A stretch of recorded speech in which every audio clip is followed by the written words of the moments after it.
আলোচনা করছো, তোমাদের কিন্তু এই বছর কয়েকটা টপিক রয়েছে, সেটা হচ্ছে মেজরের একটা পেপার থাকবে, মাইনরের একটা পেপার থাকবে, ভিএসসি থাকবে, এসইসি থাকবে, এমডিসি থাকবে এবং এইসি থাকবে। তো আজকে আমি আলোচনা করব এইসি যে কম্পালসরি বেঙ্গলি রয়েছে সেই বেঙ্গলি সিলেবাস নিয়ে আলোচনা করব। তো এবার এই বেঙ্গলি যে সিলেবাসটা তোমাদের রয়েছে কম্পালসরি বেঙ্গলি, কিন্তু এইসিটা যে অ্যাবিলিটি এনহ্যান্সমেন্ট কোর্স রয়েছে এটা কম্পালসরি। এবার এখানে কোন কোন বিষয়গুলো তোমাদের পড়তে হবে এই নিয়ে বিস্তারিত আলোচনা করব। পরের দিন ক্লাসে কোশ্চেন প্যাটার্ন নিয়ে আলোচনা করব, তারপর টপিকগুলো নিয়ে আলোচনা করব, কেমন ধরনের প্রশ্ন হবে না হবে সমস্ত ডিটেইলসে আলোচনা হবে আমাদের এই ইউটিউব চ্যানেলে।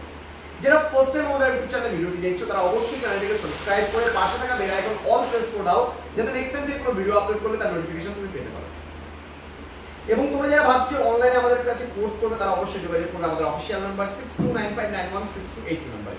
চলো শুরু করছি আজকের ক্লাসটি। তোমাদের এইসি যে অ্যাবিলিটি এনহ্যান্সমেন্ট কোর্স রয়েছে সেটা টাইটেলটা রয়েছে কোর্সের বাংলা ভাষা উচ্চারণ ও সাধারণ ব্যবহারিক বানান চর্চা।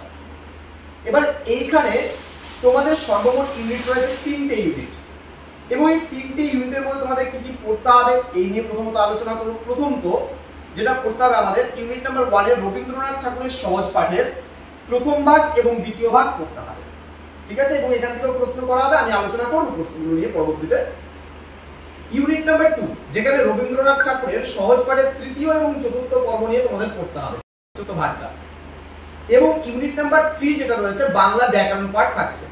এবার এই বাংলা ব্যাকরণের মধ্যে তোমাদের পদ পরিচয় রয়েছে, পদান্তর রয়েছে, সন্ধি রয়েছে, সমাস রয়েছে, ক্রিয়া ও ক্রিয়ার কাল রয়েছে এবং বাংলা বানান চর্চা রয়েছে।